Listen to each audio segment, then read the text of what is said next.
Assalamualaikum warahmatullahi wabarakatuh. Sebelumnya, perkenalkan nama saya Ramadan Pratama Putra, kelas 5B Teknik Informatika, NTM 2010-05-2010-12.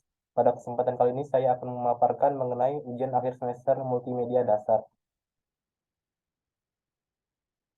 Jelaskan pengertian, fungsi, dan komponen multimedia. Pengertian berasal dari dua kata yaitu multi dan media. Berarti banyak, sedangkan media berarti alat atau perantara. Jika digabungkan, maka multimedia mempunyai makna melibatkan berbagai media. Multimedia adalah interaksi teks, suara, gambar, animasi, dan video yang dapat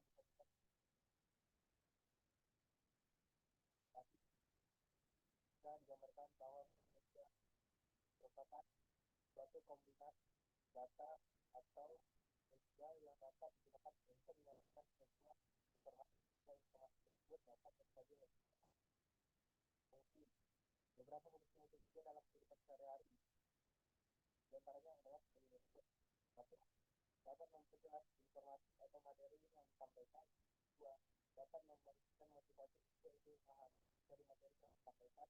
Tiga, dapat memudahkan untuk fokus dan memahami dari materi yang disampaikan. Empat, dapat mengulang kembali materi yang disampaikan. Lima, dapat memastikan rasa pengetahuan seseorang terhadap informasi atau materi yang disampaikan.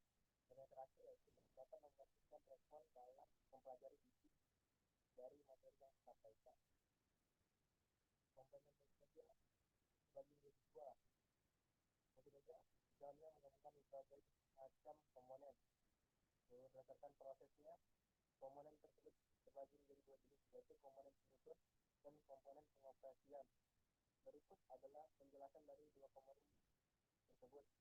Satu, komponen penyusun ialah elemen yang biasa digunakan untuk pembuatan sajian multimedia. Adapun yang termasuk dalam komponen penyusun diantaranya adalah teks, suara, grafik, foto, gambar, dan animasi. Saya tampilkan beberapa contoh gambarnya seperti teks, suara, grafik. Komponen pengoperasian. Komponen ini meliputi perangkat yang digunakan untuk membuat semua muter atau menampilkan hasil karya di media.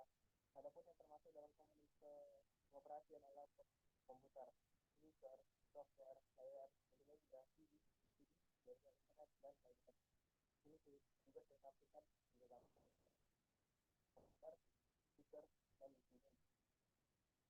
Jelaskan konsep keamanan pada multimedia. Sudah tahu belum perkembangan keamanan pada multimedia? Saya akan paparkan sebagai berikut. Pesatnya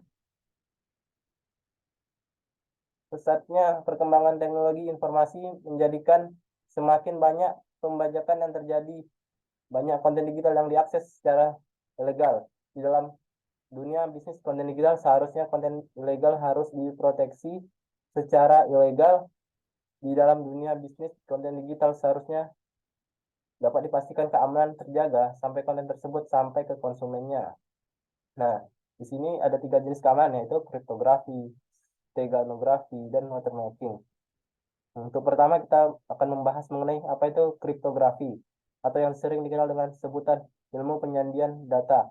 Adalah suatu bidang ilmu dan seni art atau sains yang bertujuan untuk menjaga kerahasiaan suatu pesan yang berupa data-data dari akses orang-orang atau pihak-pihak lain yang tidak berhak sehingga tidak menimbulkan kerugian. Bidang ilmu kriptografi ini semula hanya populer di bidang militer dan bidang intelijen. Selanjutnya, saya akan membahas mengenai steganografi. Ialah suatu teknik untuk menyembunyikan informasi yang bersifat pribadi dengan sesuatu yang hasilnya akan tampak seperti informasi normal lainnya. Media yang digunakan umumnya merupakan suatu media yang berbeda dengan media pembawa informasi rahasia, di mana disinilah fungsi dari teknik steganografi, yaitu sebagai teknik penyamaran menggunakan media lain yang berbeda sehingga informasi rahasia dalam media awal tidak terlihat secara jelas ini. Nah, contohnya itu seperti pengirim mulai dengan berkas gambar biasa lalu mengatur warna setiap pixel ke 100 untuk menyelesaikan suatu huruf dalam alfabet. Penggunaan begitu halus sehingga tidak ada seorang pun yang menyadarinya jika itu tidak benar-benar memperhatikannya. Lalu yang terakhir itu ada watermarking, merupakan proses untuk mencantumkan sebuah informasi rahasia di dalam sebuah gambar yang mana informasi rahasia tersebut sebenarnya juga merupakan bagian dari gambar itu. Nah, Sekarang kita akan membahas mengenai tujuan yang ingin dicapai dalam penggunaan watermarking sebagai suatu teknik penyembunyian dari data digital lain, yaitu ada 4. 1. Tamper proofing digunakan sebagai alat indikator yang menunjukkan apakah data digital asli telah mengalami perubahan dari aslinya atau mengecek integritas data. Yang kedua, creator location. Watermarking sebagai alat indikasi isi dari data digital pada lokasi-lokasi tertentu, misalnya penamaan suatu objek tertentu dari beberapa objek yang ada pada suatu citra digital. Dan yang ketiga yaitu annotation atau caption, berisi keterangan tentang data digital itu sendiri, misalnya pada broadcast monitoring, pada penayangan iklan di stasiun TV. Dan yang terakhir yaitu copyright labeling. Nah, di sini sebagai metode untuk menyembunyikan label hak cipta pada data digital atau sebagai bukti autentik kepemilikan atas dokumentasi digital tersebut. Jelaskan tentang 12 prinsip animasi dan berikan contohnya masing-masing. Ada 12 prinsip animasi. For your information nih. 12 prinsip animasi ini merupakan pedoman bagi para animator untuk menghidupkan karakter animasi buatan mereka sehingga tampak lebih nyata dan dinamis. Nah, pada dasarnya 12 prinsip animasi ini merupakan teori dasar fisika yang diterapkan di dalam animasi. Mengutip dari buku animasi 2D and 3D SMK SMAK kelas 11 2019, berikut prinsip dasar-dasar animasi yang dapat saya paparkan. 1. Waktu atau timing. Ini selalu berkaitan dengan spacing. Timing adalah menentukan kapan gerakan dari objek atau karakter tersebut harus dilakukan, sedangkan spacing adalah menentukan seberapa cepat atau lambat gerakan tersebut. Kedua yaitu percepatan perlambatan, RS in dan is out. Salah satu prinsip dari 12 prinsip animasi adalah percepatan dan perlambatan. Prinsip yang satu ini merupakan menentukan kecepatan gerak dari objek atau karakter, seperti slow in dan slow out. Slow in ini gerakannya lambat pada awalnya, kemudian sangat cepat. Sedangkan slow out ini gerakan di awal cepat kemudian menjadi lambat. Sebagai contoh, orang mulai berlari memiliki gerakan dan dari lambat kemudian menjadi cepat. Yang ketiga ada lekungan atau ups. Gerakan tubuh manusia, hewan, dan makhluk hidup lainnya tentu nggak harus selalu bergerak lurus. Namun ada juga gerakan yang lengkungan. Seorang animator harus membuat gerakan lekungan ini menjadi halus dan realistik sehingga animasi akan terasa nyata. Yang keempat, gerakan penutup sebelum akhirnya diam, follow through and overlapping action. Follow through identik dengan bagian tubuh tertentu yang masih tetap bergerak walau objek atau karakter tersebut telah berhenti.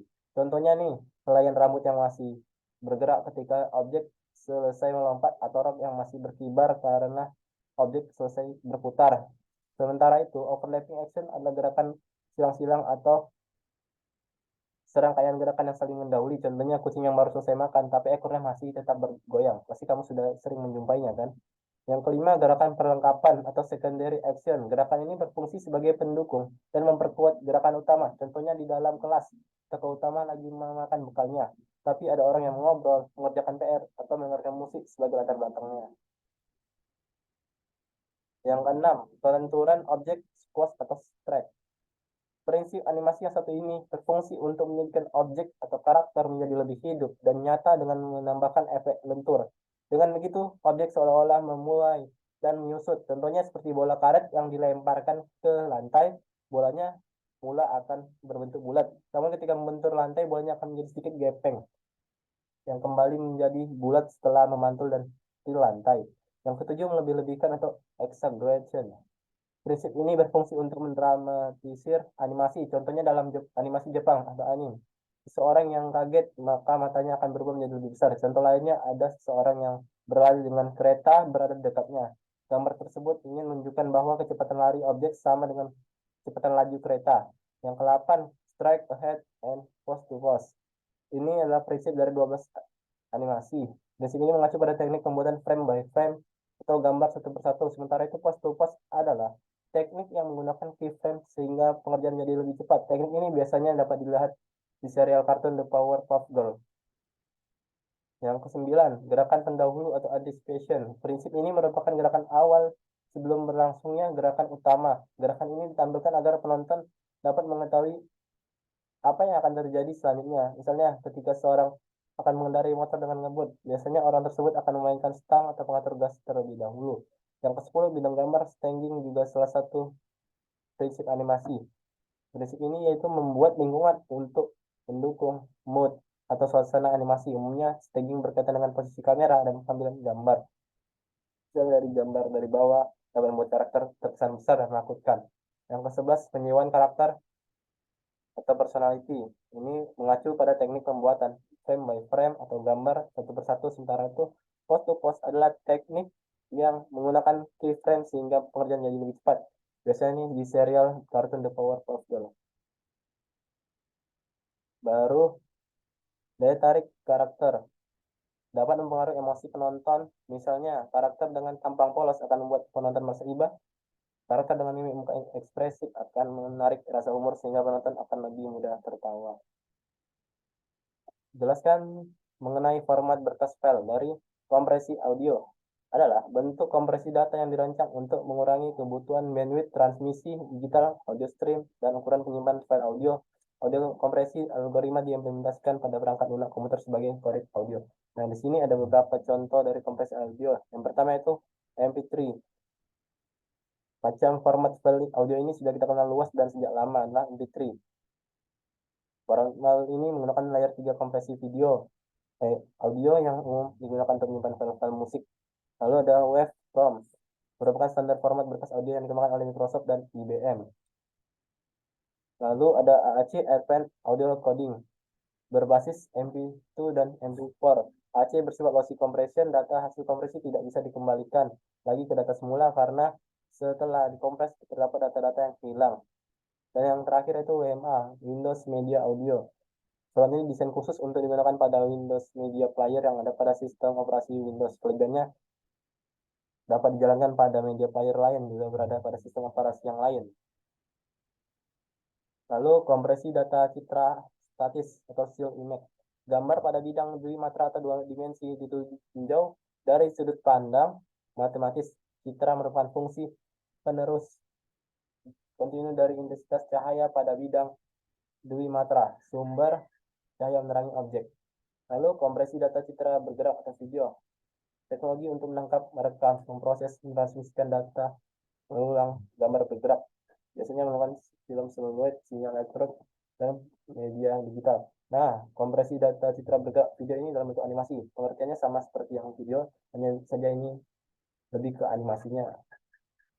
Lalu konsep multimedia pembelajaran. Satu, konsep multimedia tutorial. Ini menyampaikan materinya digunakan secara tutorial, sebagaimana layaknya dilakukan oleh guru atau instruktur. Lalu konsep multimedia drills ini memiliki kemahiran dalam suatu keterampilan atau memperkuat penggunaan suatu konsep. Yang ketiga yaitu multimedia simulation. Ini menyamai proses dinamis yang terjadi di dunia nyata. Misalnya untuk mensimulasikan pesawat terbang di mana penggunaan seolah-olah melakukan aktivitas menerbangkan pesawat terbang, menjalankan pesawat kecil, pengendalian pembangkit listrik, tenaga nuklir, dan lain-lain. Jelaskan ini yang terakhir yaitu konsep multimedia education games. Tentu saja bentuknya permainan. Disajikan di sini tetap mengacu pada proses pembelajaran dengan program multimedia bersurat ini diharapkan jadi aktivitas belajar sambil bermain. Di sini saya tampilkan contoh-contoh gambarnya itu yang ada educational games, tutorial, simulation, dan skill. Dapat saya tarik beberapa kesimpulan tentang peranan multimedia dalam pembelajaran adalah sebagai berikut. Multimedia dapat digunakan untuk membantu pembelajar membentuk model mental yang akan memudahkannya memahami suatu konsep. Pemanfaatan multimedia dapat membangkitkan motivasi belajar para pembelajar karena adanya multimedia membuat presentasi pembelajar menjadi menarik. Baiklah, kurang lebih pemaparan dari saya. Apabila ada salah yang kata, mohon dimaafkan. Wabillahi taufiq wal hidayah. Wassalamualaikum warahmatullahi wabarakatuh.